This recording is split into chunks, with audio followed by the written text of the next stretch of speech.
All right, the 2021 Audi A6 with the 4-cylinder engine. Let's get started with this review, shall we? Let's kind of pull out here, see what it's all about. Certainly has some healthy power off the line, but we'll get to that in a little bit.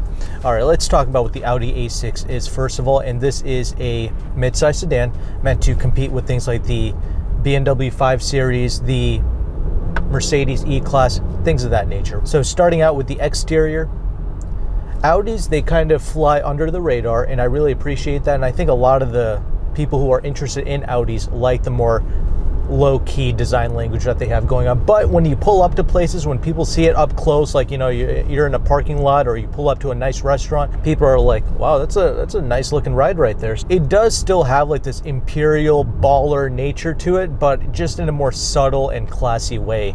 But you let me know your thoughts in the comment section below if you like the way that this car looks. Let's talk about some of the changes made for 2021. Okay, so as I already mentioned, we have the 2-liter 4-cylinder engine, and this thing puts out 261 horsepower and 273 pounds-feet of torque. Audi has increased the horsepower just a tad for the 2021 model year, up from the 248 horsepower that it used to make. Now, this is a fast car. It's more than enough for city driving. It's only when you get it out on the highway when you start to notice the lack of the horsepower, if you will, right? Like when you try to go past 90 miles per hour on the highway, that's when you notice the deficiencies. But for under 90 mile per hour driving, like you're going to be doing in the United States, this is going to be more than enough. What I would personally recommend you getting is the 6-cylinder option, because I think that would kind of complete the persona of this vehicle. This is not meant to be the fastest car on the planet, but I think that'll kind of give you the kind of effortless surging sensation that you expect out of a vehicle of this price category, right? But for 99% of buyers who are just doing 10-15 miles per hour under the speed limit, pulling out in front of me, getting in my way, this is going to be more than enough. Yeah, for sure. And the brakes are monstrous. Jesus Christ, that is some good stopping power out of this thing for sure. This vehicle weighs about 4,100 pounds, which is rather light considering the fact that all Audi A6s are going to be coming with all-wheel drive quattro as standard and the 7-speed dual clutch. So the A6s, both the 6-cylinder and this 4-cylinder, are going to be getting that 7-speed dual clutch. And it's a rather smooth dual clutch as well, but if you go up to the S6 or something like that, that's going to cost about $75,000 starting, and that will get an 8-speed Tiptronic automatic, not the dual clutch. But this reacts well with the paddle shifters. It's got some crispy downshifts going for it, so I do appreciate that. Let's see, you do have some modes to play with here. Because this is the black optics package, you get revised suspension. You get a sport tune suspension, and the vehicle is dropped by about 20 millimeters, and you get these 20-inch wheels wrapped in 255 wide tires, and these are the Continental Pro Contact tires. Very good all-season tire. Very appropriate for a car like this. And this thing has no problem sticking to the road. It has a very neutral balance to it. So the chassis is very good, and I am sure that it is aided by this black optic or sport optic package, whatever the hell it's called. It's an $1,800 option, but me personally, because this car is not really meant to be a sports sedan, really none of the Audi products exhibit any real feedback or any real satisfaction when you drive it like hot-blooded. Really, they're meant to be quiet, comfortable cruisers, and there are a few key elements that put Audi head and shoulders above its competition. So if you're wondering why you would choose this over the 5 Series or the E-Class, I'll tell you exactly what it is. This has one of the most solid interiors found in really any automobile, okay, in any class. So that automatically gives it a huge advantage, but also it's also one of the quietest and most comfortable machines. Even with this sport tune suspension, it still rides really well. It kind of glides over the pavement, but you skip that black optics package, you go for the model with the 19-inch wheels with the standard suspension. I think you will be really pleased with the outcome of that. It'll have 245 wide tires with those 19-inch wheels, so the tire replacement cost should be a little bit lower as well. And that should still provide plenty of grip considering the fact that all the A6s come with the quattro all-wheel drive. But yes, I had this thing out on the highway. I did a rather long journey in it, and man, it is a very non-fatiguing experience. It is exactly what you expect out of a vehicle of this class. And that's what I'm saying. You know, I've driven things like the Audi RS7, but trust me, even with something like the RS7, what impressed me most is how quiet and comfortable it was. Not the thrust or the horsepower or the low 0 to 60 times. That really means nothing in this vehicle. In really any Audi product, that's not what these cars are about. Honestly, if you want more feedback and more feel out of a car in this class, to be honest, the Mercedes E-Class provides the most feedback and communication when you drive it through its chassis, through the steering wheel. Even the BMW products, they are kind of going more towards what Audi is doing, a more detached driving feel. Sure, on paper, all these vehicles seem like they have high capabilities, and it does. This Audi is a very capable car, even in the corners, but it's just, you don't feel any satisfaction pushing it in that manner, if that makes sense. I always find myself driving it in the comfort mode and just chilling in it. When I did that highway drive, I was so relaxed, even with all these idiots doing, you know, under the speed limit, not letting me go past each other, you know, hogging the left lanes. You know, I wasn't bothered by it, honestly. And that trip really just went by very quickly for me. This thing swallows up miles without any issues or fatigue. And if you're doing a lot of highway driving, I think Audi is honestly one of the better choices for you compared to its competition. Now, I did mention that the 6-cylinder variant is the way to go, getting that Premium Plus package. It's going to cost you around $65,000. The Premium Plus will get you things like the Bang & Olufsen sound system. Now, one car to consider before we get into the interior segment is the Audi A8, okay, the flagship from Audi, and really that car leases out really well in this crazy climate of car prices, because I'm recording this in October of 2021. The Audi A8, with all of its little incentives, like especially if you get the plug-in hybrid variant, they lease out for like under $1,000 a month out the door with taxes and fees, and that is a pretty remarkable figure. Now, I get a lot of people shopping for cars like this under $70,000. They are actually trying to pay cash for these vehicles. You can go either way. The 4-cylinder is going to be more than enough for most buyers, but the 6-cylinder will probably get you slightly better resale value and a little bit better satisfaction. It's kind of what I would want, and there's not much of a MPG penalty for going with the regular 6-cylinder, not the one in the S6, but the one in the, you know, the regular A6, right? All right, so now that we are stopped, there's actually a few more driving aspects I want to cover before we get into the interior segment, so please bear with me. All right, one of the things to keep in mind with this power plant, actually all the power plants with the new Audi A6, is they all use this kind of mild hybrid system with either a 12 volt or a 48 volt battery pack system. The competitors like the BMW 5 Series, the E-Class, they all have now adopted this kind of mild hybrid technology. And what this is it doesn't transform this car into a hybrid. It's actually there for a subtle performance boost. So it doesn't even really give you much better fuel economy or anything like that. So what it's supposed to do is when you kind of floor it from a stop, it's supposed to eliminate the turbo lag, right? It's supposed to give you a little bit more immediate thrust and power. Now, does it do that? Kind of, sort of, not really. I mean, there is still a slight bit of lag. Now, it could be due to the transmission, I'm not sure.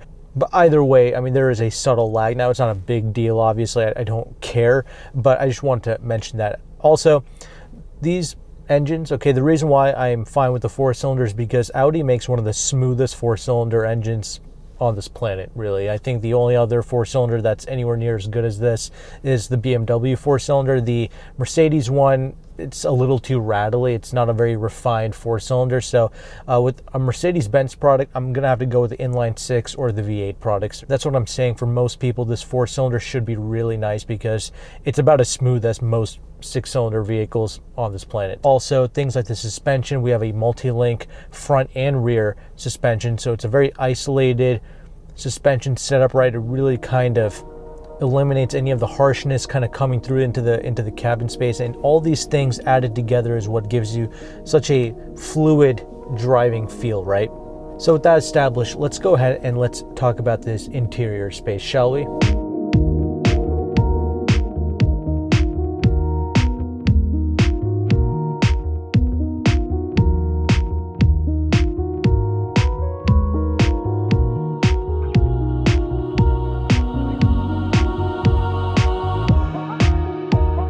All right, so Now we are going to talk about the interior of the 2021 Audi A6. So this is the Premium Plus model because, as you can see here, we have the Bang & Olufsen sound system, and I must say it does sound pretty damn excellent. But this right here is actually going to be the highlight of the A6, and really the main reason why you're going to want to purchase this car. So let's go ahead and let's start that up. I do like the little chimes and things with this vehicle. It has a nice premium sound to it. All the little things that, when you turn off the vehicle or when you turn it on, I really like the noises. But it's a small, subtle thing, but it adds to the experience. Anyway, the biggest highlight to the Audi, and really Audi as a whole, right, as a company, is the interiors. So this is one of the most solid interiors that you're going to find yourself into. They age really well. They don't creak and rattle. It is probably the most solid interior I have experienced in really any of the modern day cars. BMW and Mercedes, especially for this class, can't really compete with this level of solidity. Only if you get like a Mercedes S-Class can it match this type of solidness. But even still, I think Audi has the edge here in terms of the build quality. But the reason why I like this build quality is because it's not just specific to the higher trim level cars like the A6 or the A8s, but also when you get something like an A4, that will also exude some of these qualities. So as you can see here, we have like this matte finished wood, which looks really nice. I do like the kind of wood graining going on here. We do have the black leather seating, and you do have some metal touches here as well. So you have all these different materials to break things up.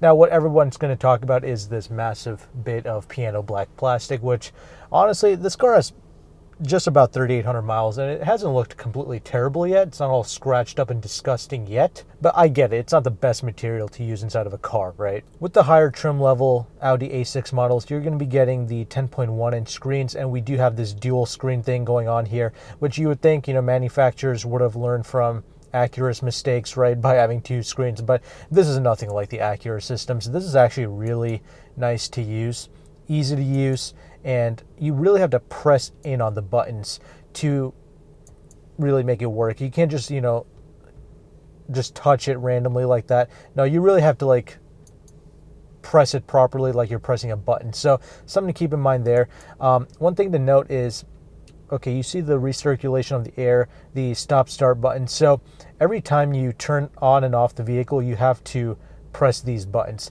The car does not remember that you want to have the circulation turned on or the stop-start function turned off.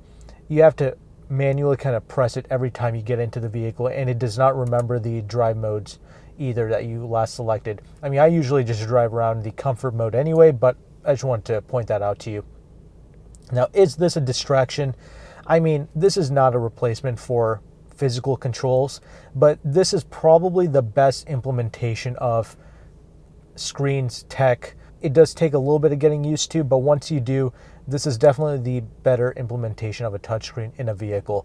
I will give it that, and it does look good. It's very crispy, it's very clean and clear. So it's quick to respond. That's not an issue. Yeah, I think most people will enjoy using this infotainment setup. It's not a bad one at all. And despite this being kind of a higher trim level car, there's still no cooled seats here. I mean, this is like over a $60,000 car, and we do have the heated seats here, as you can see the button for that, but no cooled seats. So that's kind of unfortunate. I mean, you can get like a $40,000 or under Kia or Hyundai product, and that'll have cooled seats in it. So that's kind of crazy how this doesn't, but I mean, it does have some other nice features like the Apple CarPlay, Android Auto. This is still like a pretty well decked out machine, but small subtle things like that, it would be nice to see. You also have a digital gauge cluster here as well. Car is pretty eager to rev out there. And yeah, the gauge cluster looks pretty excellent as well. Even with pretty hard driving, I'm getting like 21 mpgs. If you drive this car a little bit less hardcore, I mean, I'm obviously testing this vehicle out, but if you drive it in a more mild manner, you will be getting really nice fuel economy, and this real world fuel economy. And like I mentioned, if you go with the V6, you're not really taking much of a fuel economy penalty either. Steering wheel is truly great with all these Audi products. It's a nice thing to grip onto. It's all the finishes in here are a little bit harder. Like the seats are going to be a little bit harder than most, like all the padding and stuff, but at the same time it's really comfortable. Like the car just gives off this sense of sturdiness. That's what I really like about this interior cabin, while still being very comfortable. You have memory seats, one touch up and down windows for all 4 windows. This is not double pane glass, something to keep in mind, but even still the car is pretty much dead silent in here. It's very impressive. The doors have a nice solid feel when you close them. Again, solidity is the key highlight and what sets Audi apart from the other manufacturers. You have the automatic headlights. You have these kind of plastic paddle shifters, which they're not terrible to use. This transmission, this dual clutch, is pretty quick to respond. But again, you can just leave it in automatic mode and it's totally fine. You do have a few physical buttons here like traction control, your hazards, as well as a tuning knob and a volume knob. It's all kind of integrated into one, but you also have that here on the steering wheel as well. So not really a big deal. You have a digital gear lever knob here, the push button start right here as well. Electronic parking brake, and this is one of the most solid feeling it's a really heavy feeling center armrest. It's pretty crazy how heavy that feels, but you do have the wireless charging pad here along with 2 USB-C ports right there and a little bit of storage here as well, but it's not a plethora of space. Keep that in mind. You have your little Quattro badge here with a pretty decent amount of glove box space actually, and that's with all the manuals and things in there. You also have a larger than average sunroof in here, which is great to see. Seats, like I mentioned, these aren't like the best seats that you can get in the A6. You have another step up. I believe that's when you go with the Prestige model. You will get a 28-way adjustable seat, but like I mentioned, this is good enough. At first I thought maybe there wasn't enough lumbar support, but as I drove it for longer periods of time, I found this to be a pretty comfortable seat all in all. So not bad as a whole. And as I mentioned, you can get some different colors here if you would like a beige colored interior. But let's kind of move on into the rear seats now. All right, so that's a look at the rear seats. I am 5'11", getting in and out of this vehicle very easy, and I have plenty of space to sit behind myself. That's not even remotely an issue. One of the things I noticed with the Mercedes E-Class is there's like no space in the back. I can't believe how tight the rear seats are in the Mercedes E-Class. It's rather strange to me, but anyway. Yeah, again, the same quality continues. You do have some vents here to play with, control your own temperature. You still have 2 USB-C ports underneath here as well for the rear occupants. You do have this little transmission tunnel, drivetrain tunnel, whatever you want to call that, here as well. So really, this is best used for adults in this car. But yeah, that's kind of an overlook of your interior right there. Pretty solid stuff. Looks pretty good. Looks premium. Looks new. Looks fresh. Right? That's kind of the future there. That's what everybody wants. 2 screens. Nobody wants buttons and clutter. There's no pass-through here, but you do have some storage here, like if you want to store a phone in there, as well as 2 cup holders. So there you go, you have that. And one of the best things is you can actually fold down these seats 60/40. So even though there's no pass-through, the Mercedes was the same. You can also fold down the rear seats in that as well. But in something like the front-wheel drive Lexus ES 350, you cannot fold down the rear seats like this, which is very dumb, but it is what it is. At least you can with this Audi product. And speaking of storage and practicality, this has the largest trunk in the segment compared to the 5 Series and the E-Class. This is the largest trunk possible. And when you fold down the rear seats, you get even more space. So very impressive. And another thing to note is you have a spare tire as well. So again, a very rare thing to see in a German luxury car. Most of them just throw some all-season tires that are run flats and they just call it a day. But with the Audi, they actually give you a real spare tire. There's no button here to actually close the trunk electronically. I think you have to step up and trim to get that, but just, you know, use your hand. It's not a big deal. You have the black Audi badge here and the little black stripe here in the back as well. But yeah, that about does it for the interior. Like I said, getting the Premium Plus package like you see here is certainly the way to go. I like the Bang & Olufsen sound system. That is really nice, crispy clear, one of the better audio systems that you can get in the car.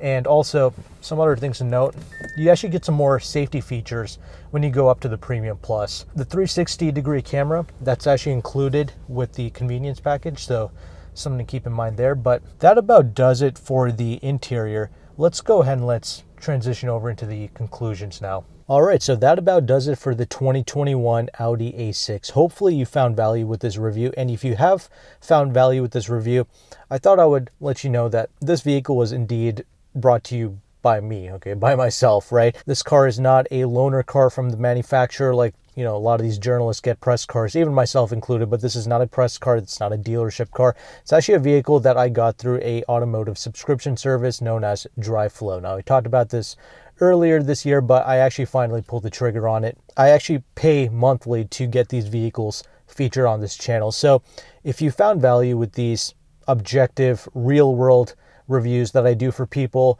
that are actually in the buying market, right? People are either going to finance, purchase, lease, whatever they're going to do. I do it for those people that actually have real money on the line, not for the fanboys or fangirls that come across these videos thinking it's going to be some commercial talking about how great their car is. No, that's not who this is for. It's actually for real world people. If you want, you can check out the service. I'll leave a link down in the description box below. I'm not getting anything out of it, but if you're in the North Carolina area, it's called DriveFlow. It's run by the Flow dealerships in the Greensboro/Winston-Salem area. And they have different tiers. I have the Adventure tier here, which is about $1,600 a month, and that pretty much gets you access to about 80 cars, I believe. So, you know, you actually have the flexibility of getting in and out of a lot of these vehicles.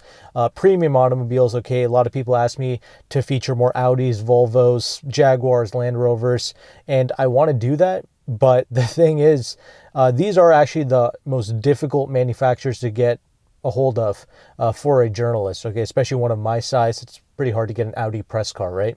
So this is one of the ways I found to get these vehicles featured. So if you want to support this endeavor through Patreon, you can. I mean, obviously, it's not required of you. You can just subscribe and hit the like button and enjoy the content for free, of course. But if you want to support this, I'll leave the Patreon information down below if you want to ensure that I can sustain reviewing cars like this in the future. But thanks again for checking out this A6 review. Take care and goodbye.